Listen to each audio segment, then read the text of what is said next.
Hit Radio, l'essentiel de l'actualité. Le point sur l'actualité, bienvenue à tous. Extrême Nord, Cameroun, Mayo-Danaï, plus de 131 000 personnes vaccinées contre le choléra suite aux inondations. C'est le fruit d'une initiative visant à protéger les populations vulnérables avec un objectif de vaccination de 131 604 personnes sinistrées âgées d'1 an et plus dans les districts de santé de Yagua, Veleux et Maga, situés dans le département du Mayo-Danaï, durement touchés par les récentes inondations dans l'extrême nord du Cameroun. Selon le ministère de la Santé publique, la campagne a été organisée dans les camps de recasement des sinistrés et dans les communautés environnantes, tout en incluant certains villages affectés par les inondations. En plus des vaccins contre le choléra, des comprimés Aquatabs destinés à la potabilisation de l'eau ont également été distribués, renforçant ainsi les efforts de prévision contre les maladies hydriques. Le choléra, maladie diarrhéique aiguë, peut entraîner la mort en quelques heures en l'absence de traitement approprié. Enseignement supérieur, lutte contre la corruption, la Commission nationale anticorruption CONAC est sur le terrain.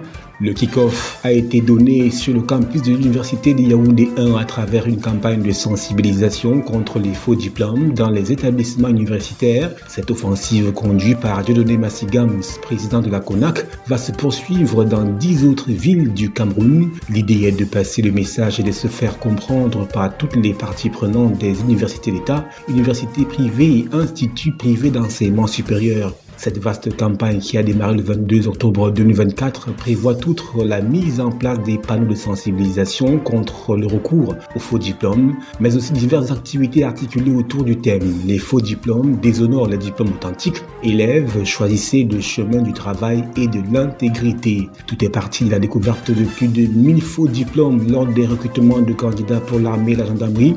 Appuyé par des dénonciations de prolifération de faux diplômes à l'université de Yaoundé 1, la chasse aux faux diplômes se poursuit jusqu'au 3 novembre prochain.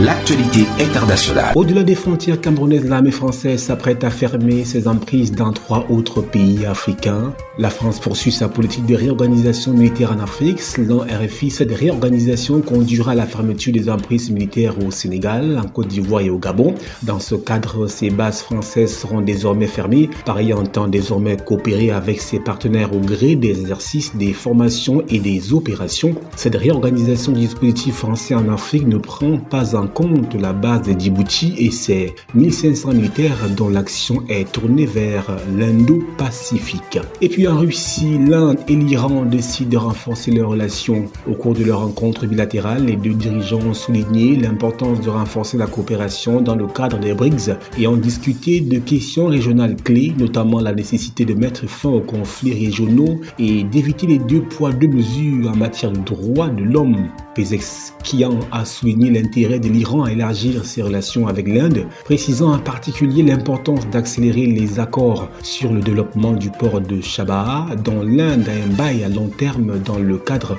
de sa partie du corridor de transport nord-sud de qui relie la Russie. Le président iranien a également proposé de créer un réseau de connectivité régionale entre les pays de la région, suggérant que les BRICS pourraient servir de plateforme appropriée pour cette initiative.